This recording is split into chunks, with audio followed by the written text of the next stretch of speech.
What's going on with y'all boys, man? It's Kymanijb back with another video, man. In today's video, we have Good Kid, M.A.A.d City, the whole story. Now, I seen this on my recommended, once again, animated version. I watched probably like the first 15 seconds, and he was talking about something. He's about to break down the whole the whole album in a story version. I'm like, okay. And as we know, Good Kid, M.A.A.d City is a story-based album, so this is going to be a great video, man. What are we on, day 5? We rolling React Miss, man, every single day. Make sure y'all have noties on, tuned in. Before we get into the video, man, we hit 400 subs, a little over 500 subs. Let's get into this Good Kid, M.A.A.d City, the whole story.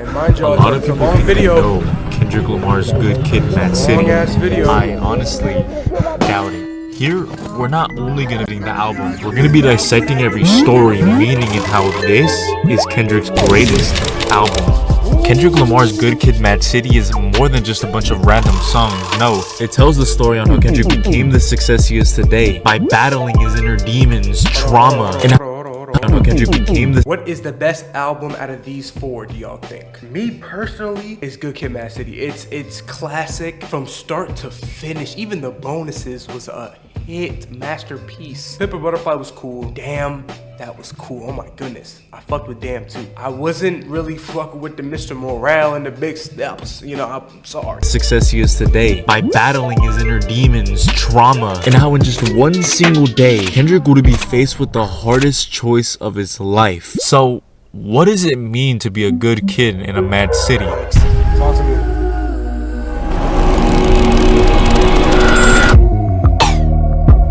The album starts with a prayer. Lord God, I come to you as sinner, and I humbly repent for my sins. Now this is no doubt the most important line of the entire album, and somehow it's the first thing we hear. A rather interesting way to start, since it gives us a sense of remorse and repentance. But who are these people and what are they praying for? That's when you start getting the sense of something not being right.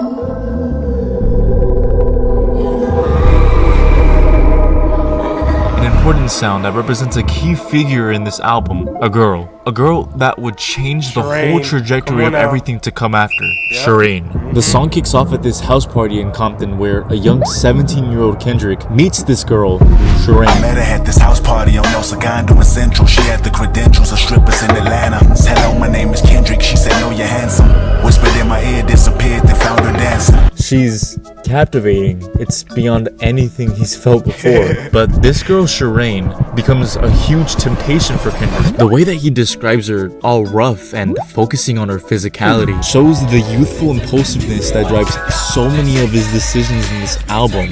This is where the concept of choice starts to take place. We learned in the song that Sherane is affiliated with gang in her family. Her favorite cousin Demetrius is a reputable family history of gang banging did make me skeptical. He's able to acknowledge these red flags but still chooses to pursue her anyways, driven by his lust. So when the opportunity presents itself for Kendrick to go over, he doesn't hesitate to take his mom's van and drive straight to her house. Mom, I'm finna get down real quick. Be back 15 minutes. I didn't even know that. I'm happy I'm watching this, because listening to it, I'm not I can't break shit down just off the words you tell me. You gotta really dissect Kendrick's music, and he's doing that wonderfully, man. I'm thinking about that next. Thinking about her thighs, or maybe kissing on her neck, or maybe what position's next.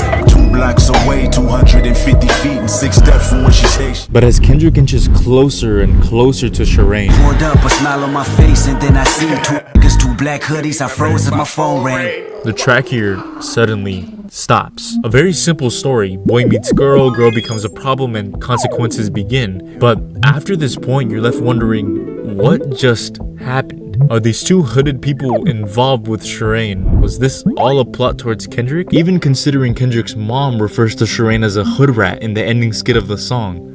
Kendrick, where you at? Damn, sitting here waiting on my van. You told me you was gonna be back in 15 minutes. You on your way or what? I hope you ain't out there messing with them damn hood rats out there. Especially that crazy ass girl Sherane. As the album progresses, you're able to see that Sherane, aka Master Splinter's daughter, is sort of a starting point for Kendrick to confront his own identity. Who is Kendrick? Who does Kendrick want to become? It represents a crossroads where the wrong choice can lead to horrible outcomes. So who is Kendrick gonna choose to be after this just happened? Oh no, See, this is what we can't do with these ads. This is what we cannot do. Not this one. Come on.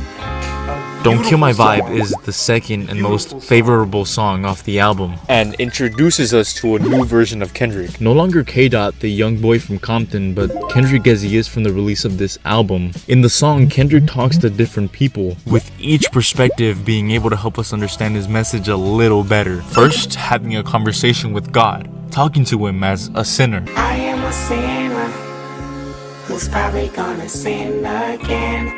Lord, forgive me. Taking the time to rant to God about how he doesn't like where rap is going. Telling him that his music is meant to send a message of love and courage, but others just use it to get famous. Look inside of my soul and you can find gold and maybe get rich.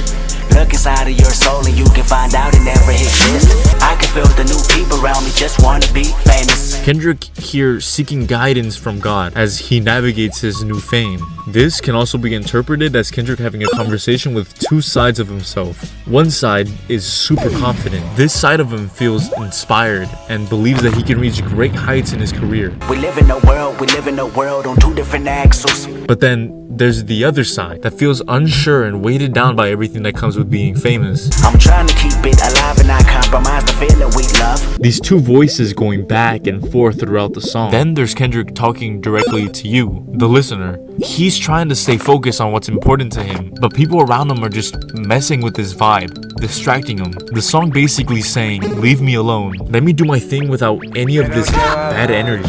All three of these are valid points and can be used to interpret the song better. And even though this song has no significance to the actual narrative of the album, its solo story is able to capture where Kendrick's mind is at from writing this album. But what does all of that have to do with this? K-Dot, get in the car. Come on, we finna roll out. I got a pack of blacks and a beat CD. Get your freestyles ready.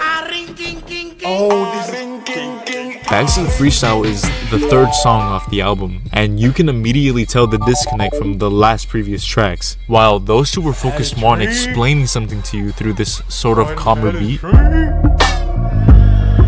don't bring up Sherane. Come on now. Backseat Freestyle jumps right off the bat with this more aggressive tone. And it's easy to know why, since we know who's rapping here. Hey, I'm never living life confined. It's a failure, even if I'm blind. I can tell you who, what, when, where, how to sell your game right on time. Putting us back in the eyes of that younger Kendrick from the first track. But the last we heard of him, he was caught up with Sherane and these two hooded people. So what happened? Remember, this story isn't linear. As a matter of fact, this song is one of the first events that happened throughout the day, with Kendrick getting stopped a couple hours later. The story in this song isn't anything crazy like some of the songs coming up, but it's this sort of click that puts everything into motion. Right off the bat, you can immediately tell that this song is just Kendrick freestyling in the back of the car, and that's it. But what is interesting about it is that it's able to help us understand how we're supposed to view this younger version of Kendrick, because we learn, one, he's easily influenced when he's around his friends, focused on power, money, and women. All my life I want money and power. Is two, extremely young, talking about what he does. I pray my get big as the Apple Town, so I can f the world for 72 hours. And three, is scared all the time. Let's take a pause here and try to learn who exactly is in this car, because these are Kendrick's friends. And while it's not important to identify who each person is, it is important to know how big of an impact they have on this kid. So first of all, how you knew it was all black? What, you can't tell me Kendrick wasn't hanging around at least one white nigga?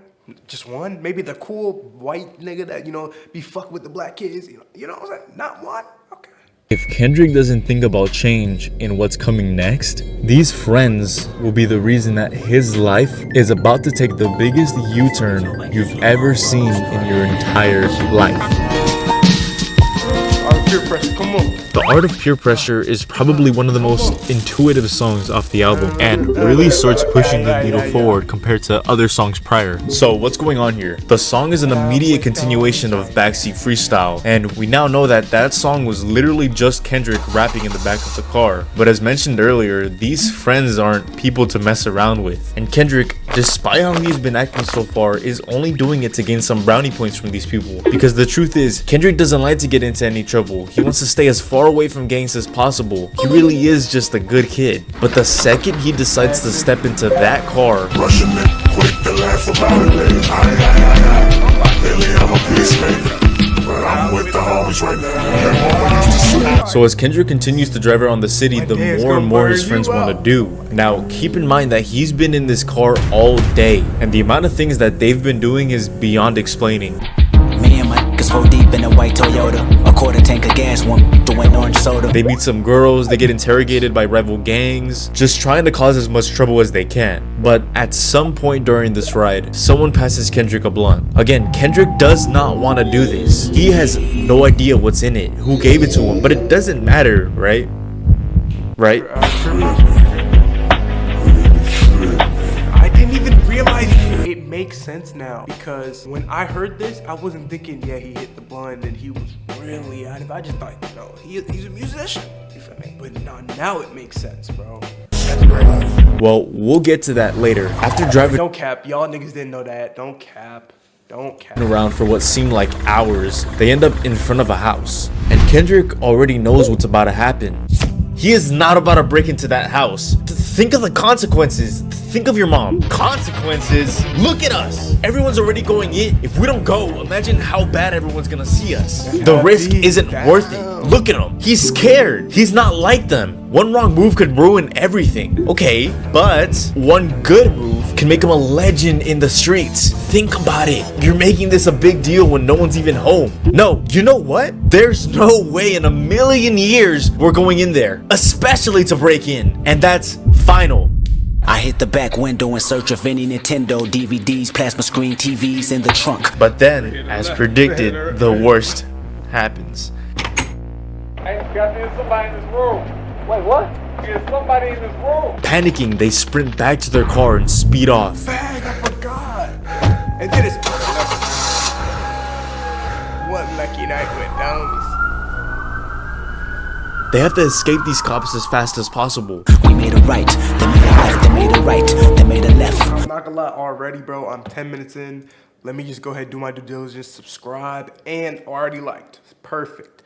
Hey, Shalito, keep doing you, bro. But they made a right, they made a left, they made a right, then another right. One lucky night with the homies. The song is really about this persona Kendrick has been building for himself from each of these tracks, and really is a battle between the angel who wants to make it out of Compton and the devil saying to fit in since this is how his life is supposed to turn out. But his friends keep weighing him down. Whatever they do, he feels pressured to do the same, which then turns into this constant cycle of trouble, which bleeds exactly into what happens right after. Now you made it up. Yeah, we finally got that made it. On now. I think he hit the wrong blunt though. He hit the wrong blunt. Kick back as an alibi. Wait till the sun go down. Roll out. Drop K-Dot off at his mama's van. Cause I know he's trying to put my Sherane tonight. And y'all gonna meet back at the block at about 10:30. Matter of fact, get the motherfucking car. We finna get at that. It's not. No. See, see, this is my song right here. Y'all thought the first song was my song? No. This song is my song. Come on. Money Trees is... Whoa. We need to read everything. Money Trees, noun. A source of easily obtained or unlimited Money Trees is the most listened song on the album, and for good reason. If you, the listener, are looking at this song for the first time, what do you think of? Do you think of a tall, humongous tree filled with a bunch of money? Maybe a metaphor for a wealthy person? Or could it mean something completely different? After Kendrick got dropped off at his mom's van, he decides to drive back home. But as he drives back, he starts to think a bit. Think about where his life is going. So as he's driving, he's thinking about his past, thinking about his future, thinking about money. So far, every passing moment, the house break-in was about stealing valuable things. Hit that house, they tell me, is you with it, you bitch? From 9 to 5, I know it's vacant, you bitch. The rapping in the car was about how rich he wants to become. Me and my niggas tryna get it, you bitch. Yeah, bitch. Then freeze that verse when we see dollar signs. Everything is revolved around getting $1. As Kendrick is doing all of these horrible things, he's thinking about this dream of living the rapper's life with the money and the cars. Dreams of living life like rappers do. Like rappers do, like rappers. But then he remembers where he's from, so he's willing to do anything to get that check. He then starts to think about how he's gonna be able to have the most beautiful wife when he makes it, saying that everything in his life could be going horribly wrong. But if he just had some money, all of the issues in the entire world would magically disappear because he would have complete and utter power over everything and everyone, making his life perfect. All from a piece of paper. But at the same time, Kendrick knows that what he's doing is wrong and unethical. So now he can pick the good or the bad. The good obviously being don't steal, and the bad doing risky things to get money quickly. In his heart, there's one side of him that wants to start doing the right thing, which he calls hallelujah, and another part that just wants the lust of money and excitement, which he calls Halle Berry. Each side trying to pull him into a different direction, but then a realization. How is money viewed? Sure, money can get you the girl, but Kendrick wants real love. So now he's just looking at her as a distraction. Be the last one out to get the stove. Don't wait, love on a bucket head.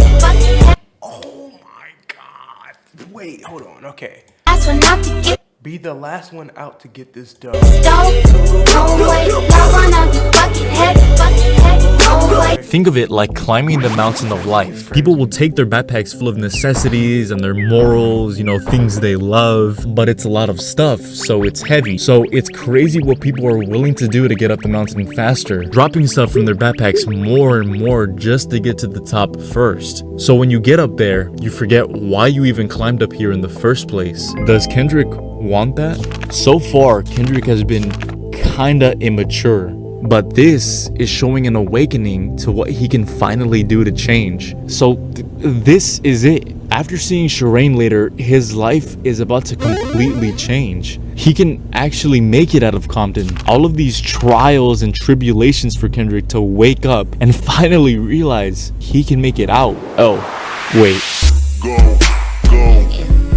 Poetic Justice is seen as one of those songs on every album about love. So this is a love story between Kendrick and Sherane, right? Well, not exactly. First, Poetic Justice is used as a literary device, being this sort of special tool that writers use to make their stories more interesting and lifelike. So when you see a phrase like Poetic Justice, think about someone who's always been too busy for love and just pushes away anyone who's ever cared about them. But then one day they fall deeply in love with someone else, but they end up being too busy for them. That person finally gets what it's like and realizes they need a change. Poetic Justice takes place right after the events of the first song, where we saw Kendrick meet Sherane and fall in love with her. But what I didn't mention is that Kendrick meeting Sherane to the drive to her house take place months apart from each other. And there's a bunch of crucial information in those months that we need to break down. So from that first song, we can see that Kendrick likes Sherane. But the thing is that he doesn't just like Sherane, he likes Sherane. I recognize your fragrance. Hold up, you ain't never gotta say shit. So every passing moment he's thinking about her, wanting her, but he starts seeing that something is kind of off about her because she's always with the wrong She took her fucking. Oh, never mind. I thought you was about to say he took her makeup off. Come on. crowd, and she likes him one day and the other completely ignores him. Turns out Sherane has been sneaking around with other dudes, and the dude she messes around with in this song is, you know, So that's what it was? Nigga, imagine this started the beef. Oh my god, I can't even wrap my head around that. What? not important. Your natural hair and your soft skin and your big and that sundress. Ooh. Kendrick likes this. He likes the chase. How complicated their relationship is really has him thinking that she really wants him. So he starts doing everything he can to start to understand her and get as close to her as possible, becoming friends with her friends, acting cool, but nothing seems to work. Time passes and she eventually gives in, and Kendrick and Sherane start talking more and more every day. But it's extremely clear that she's only using him for one thing. So here we are, sitting on the curb with her, looking as beautiful as ever. And Kendrick starts telling her about this dream he has about true love. He talks about how love should be more than just, you know, taking the skin boat to Tuna Town. It should have a more deeper emotional connection. And if they actually fell in love, Kendrick would be able to protect her and save her from this situation that she's in. Sherane, looking at Kendrick, confused. She tells him she's not looking for anything that serious. So she tells him no, but they can still smash pissers whenever. And you know what Kendrick says to this? After everything he's done trying to find true love with this girl. Okay. good about this song is that it's placed right smack in the middle. So at this point, you're able to get familiar with everyone and how they would act. We already know Sherane is bad because she led Kendrick to these two guys a couple songs back. So the whole time you're thinking, well, duh, Kendrick doesn't want to be with this girl, she's bad. But Kendrick doesn't know that. All he knows is that he met this girl at a party and he really likes her. Every song has been building up, showing us every fumble Kendrick has taken so that he can learn. Because if we compare Kendrick a couple of months ago at the party, only seeing Sherane as someone he can smash, to now you can see how much he's changing. So us, as the listener, are forced to see Kendrick do the wrong thing, knowing that he would eventually change. Kinda. Oh, wait. Oh, this one's copyrighted? Damn. They copyrighted you, my dog. Good Kid is interesting because a lot of people like to group it with its other half song, m.A.A.d City. Now, these two songs aren't here to capture how Kendrick feels or acts, but it's really about what the city of Compton has done to him. Wait, I'm sorry. What the heck just happened? Kendrick just got threatened by these two men and the song just glosses over that? This is possibly the worst situation Kendrick could ever be in right now. This can ruin his future, his relationships. What can he do? Exactly. What can he do? Good Kid sees him stuck. Everyone's left him alone and he's left with no other option but to think, having his whole life play out in his mind. And every time he replays it and replays it, all he can think to himself is how in every situation he's tried his best and be good. Sure, he's had his stumbles, but he was truly ready to change now. So what's happening? What is he missing? Maybe he's gone too far with his friends. Maybe it was Sherane. Heck, it could have been himself. Looking around, knowing that no 17-year-old should ever be in this situation. Ever since he was young, he's felt trapped in the walls of his own mind, as if the walls are slowly closing in and there's nothing that he can do to stop it. That's why he's so scared and anxious all the time. Kendrick again has a flashback on walking home from Bible study one day. All seems good and calm for once, and then some dudes spot him and assume that he's part of a rival gang. They don't ask questions, they immediately see him as a threat. He knows that even though he's not involved in stuff like this, he can be attacked for just being at the wrong place at the wrong time. The chorus also acts as a reflection of the chaos in the city, calling it a mass hallucination and ill education, meaning that people are caught in this shared illusion and broken way of thinking, where violence, fear, and hate just seem normal. If we look at the album cover, it perfectly sums up what I'm talking about. We see a baby Kendrick surrounded by guns and alcohol, violence. This is all. First of all, where you see a gun at? Where? I don't see no gun. Is that a gun? I really cannot tell. But I see what you're saying. Kendrick's ever known. Again, coming back to reality. Kendrick, now helpless and powerless, just sits there for hours. The room's so quiet, all you can hear is his own heartbeat. Seeing nothing that can help, he sits there and he prays. Prays that if he's able to get out of this situation, he knows that it will be meant to be. Everything he's been going through there to make him stronger. If he can escape this house, he can show the world that staying a good kid can actually pay off. Then the song stops. No explanation, no skit, nothing. Great song, bro. Great song.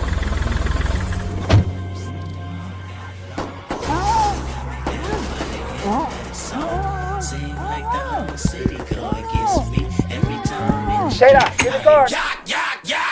Brace yourself, I take you on a trip down memory lane. This is not a rapper, I'm slinking.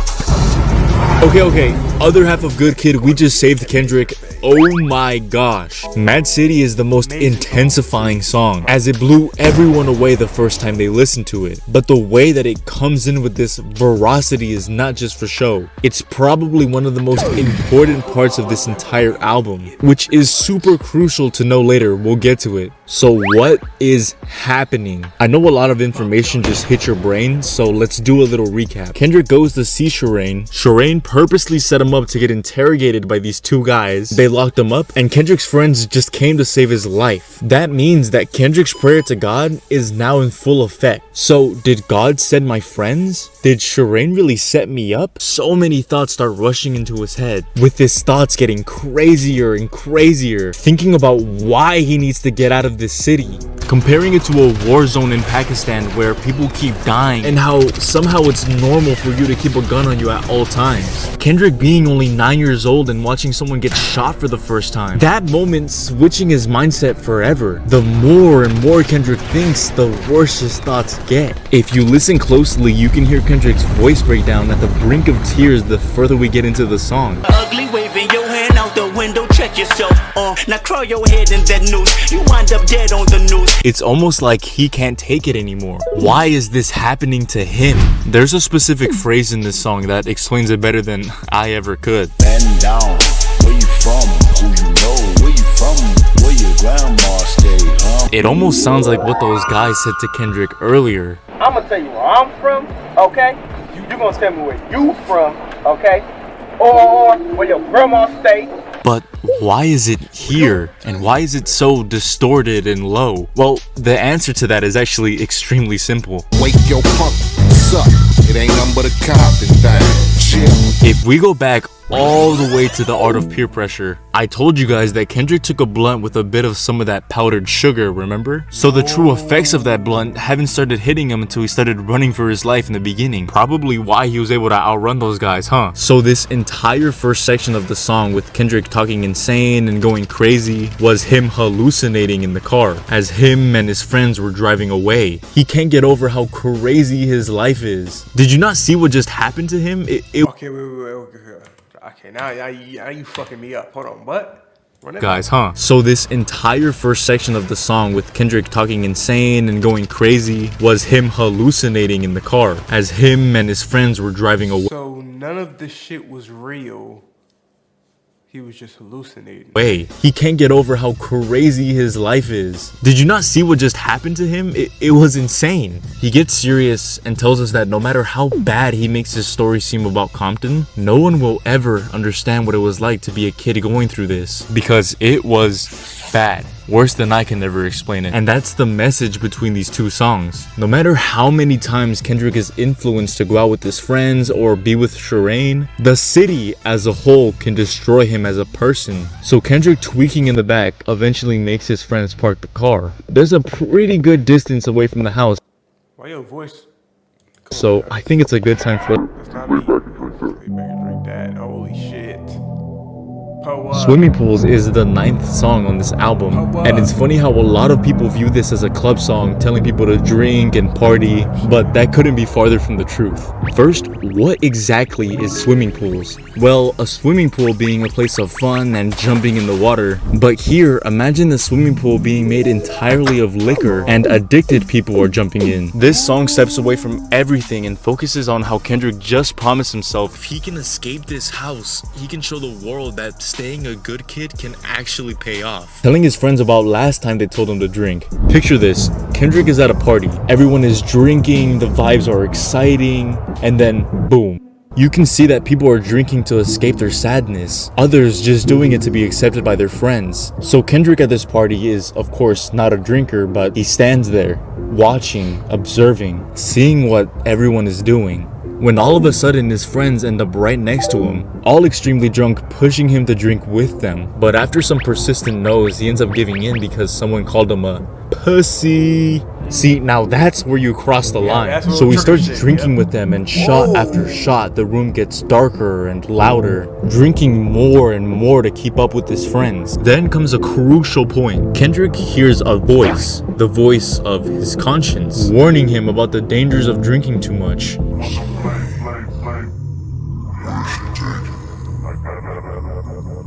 Okay, now open your mind up and listen to me, Kendrick. Your conscience, if you do not hear me, then you will be disturbing, Kendrick.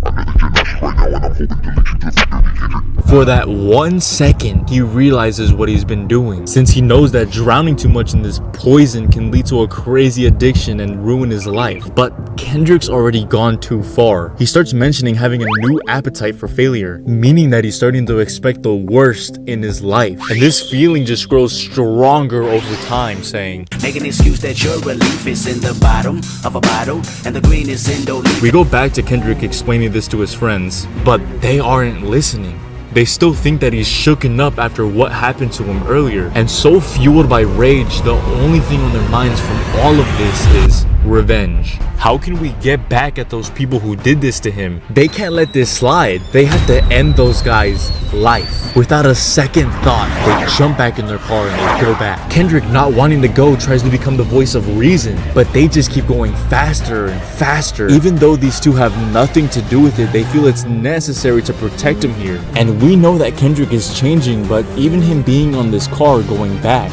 is the single most important part of this But album. just when I thought I had enough, They stopped to hum me out over a bitch. We gonna do the same old shit. I'm gonna pop a few shots. They gonna run opposite way. Fall right in the lap. And I hope that bitch that set him up out there, we gonna pop that bitch too. Wait, hold up. Hey, I see something.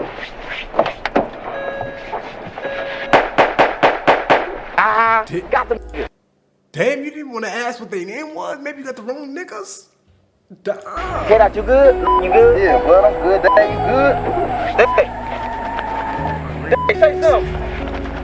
Hey, these bitches kill my brother.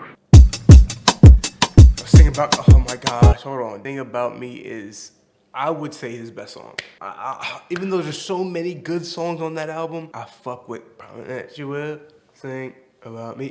Killed it, bro. Sing About Me, I'm Dying of Thirst is the most important song. Throughout this album, there's been this overarching story taking place about love and violence, and Sing About Me, I'm Dying of Thirst serves as that climax that a lot of stories have, that is meant to completely motivate the character just for a chance of making a difference. So why? Why is this song specifically so important? Well, this song is cut up into two parts. First, Sing About Me and I'm Dying of Thirst, which we'll find out the meaning of later. Throughout the album, we've been following Kendrick and his group of friends. And unfortunately, we just saw one of Kendrick's closest friends pass away after trying to get revenge for him earlier. Now, this song isn't revolved around that friend who we later learned is named Dave, but is focused on Dave's brother, who I'm calling DB, and how he reacts to finding out what happened. DB just saw his brother die right in front of him. But time goes on and we see him thanking Kendrick, thanking him for always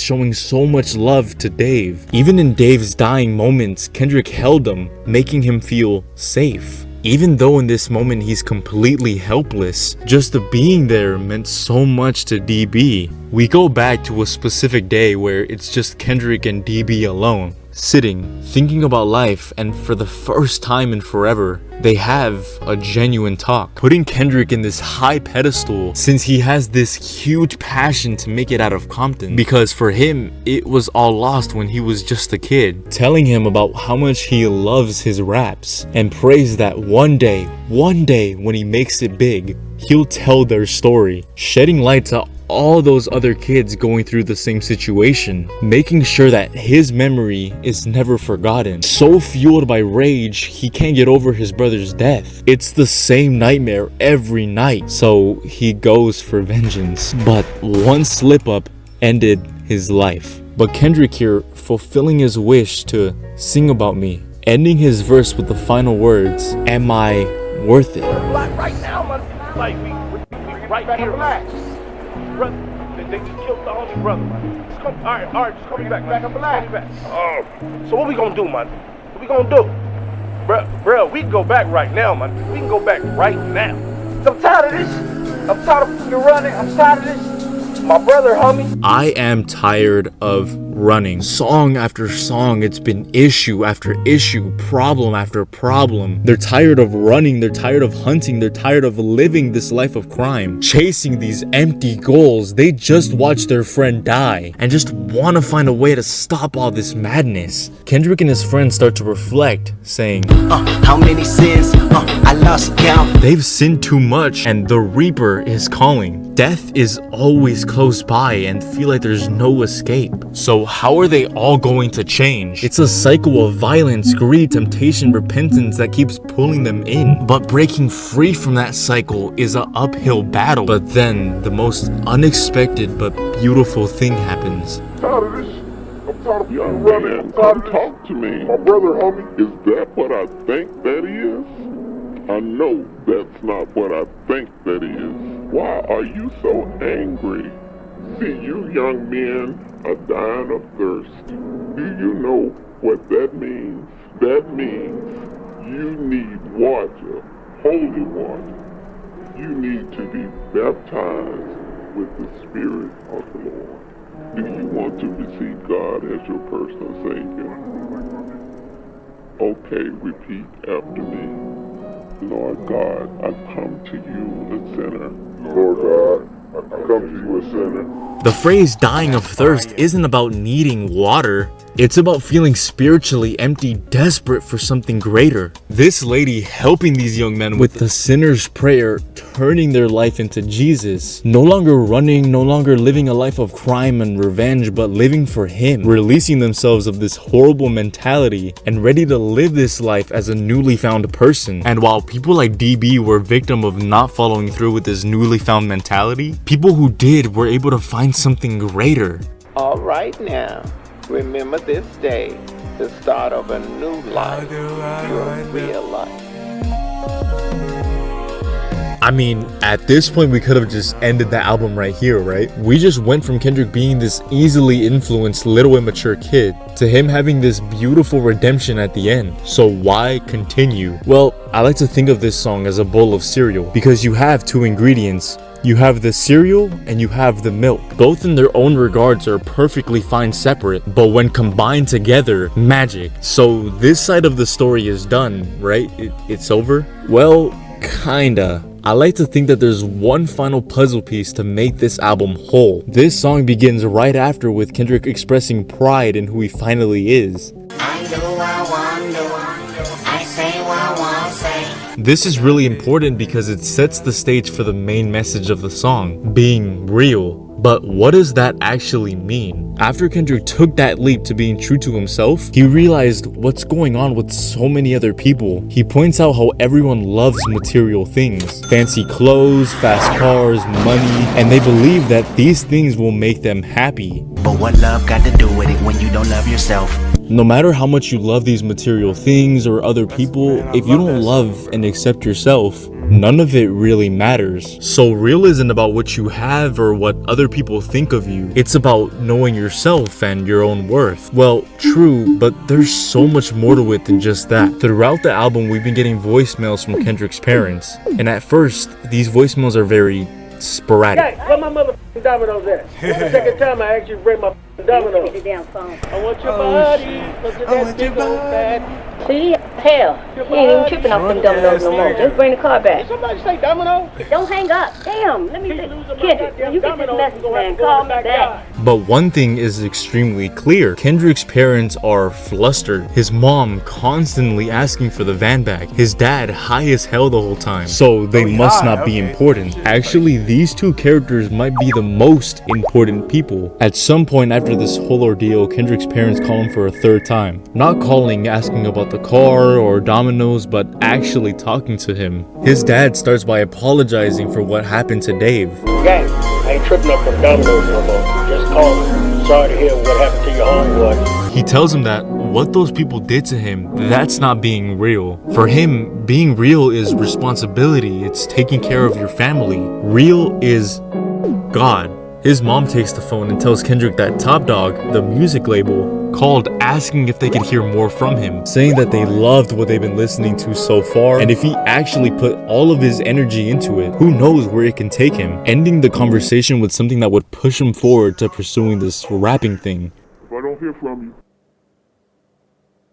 No, there we go.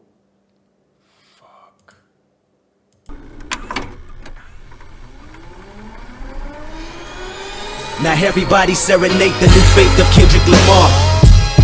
Compton is the final chapter of Kendrick Lamar's Good Kid, M.A.A.d City, and it brings everything. No, this is fire, nigga. I'm not gonna lie. This might have to be the thumbnail. Hold on. What the fuck? Thing we've seen in this album to this powerful conclusion. And when you listen to it, it sounds happy. Kind of like a celebration, and in all honesty, that's exactly what it is. This album has been crazy. I hope you see why so many people are in love with it and can't stop obsessing over this man. But there's one final chapter to this story to finally close this book shut. So, taking place way in the future, Kendrick pursued rap, he signed that deal with Top Dog. We're finally seeing Kendrick at a moment of triumph. He made it. He's at the top, dropping song after song, win after win. The fame and the money keeps stacking up. Life couldn't be going any better. And with fame, he can throw that whole past life behind him. Who cares about everyone else? He's the one who's up. Not a single thought has to go to Compton or that horrible life ever again. I'm gonna pause you right there. Even though Kendrick is at the top, he's never gonna forget where he came from. Kendrick loves this city and the people that are in it. He embraces it, not looking down on it, but holding it to a pedestal for making it who he is today. Giving back to the people. Tell me it wouldn't be fire if they had a Kendrick Lamar like Good Kid, Mad City video game. Boy, what?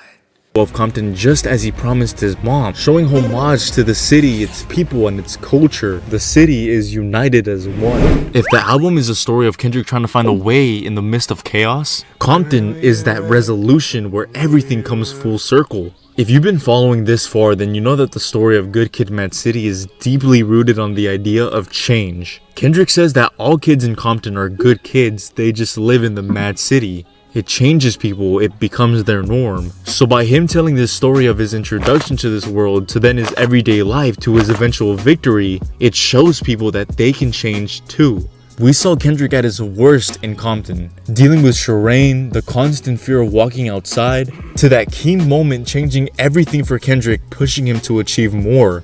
A story of personal change from an immature teenager to a seasoned adult. Parents focused on dominoes to passing down lessons on being a man. To us witnessing Kendrick's group of friends go from troubled teenagers to converted Christians. Change is at the key center of all of it, showing you that whatever situation you're going through in life, with change, you can overcome it too.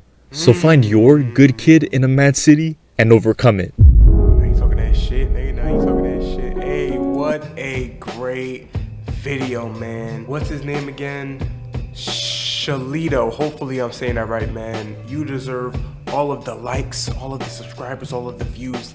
I know you put your heart and soul into this video, man. And I enjoyed it. And I hope my people enjoy it too. I'm gonna see y'all in the next video, man. I love y'all niggas, man. We are on day 5 of React Miss. Peace, man.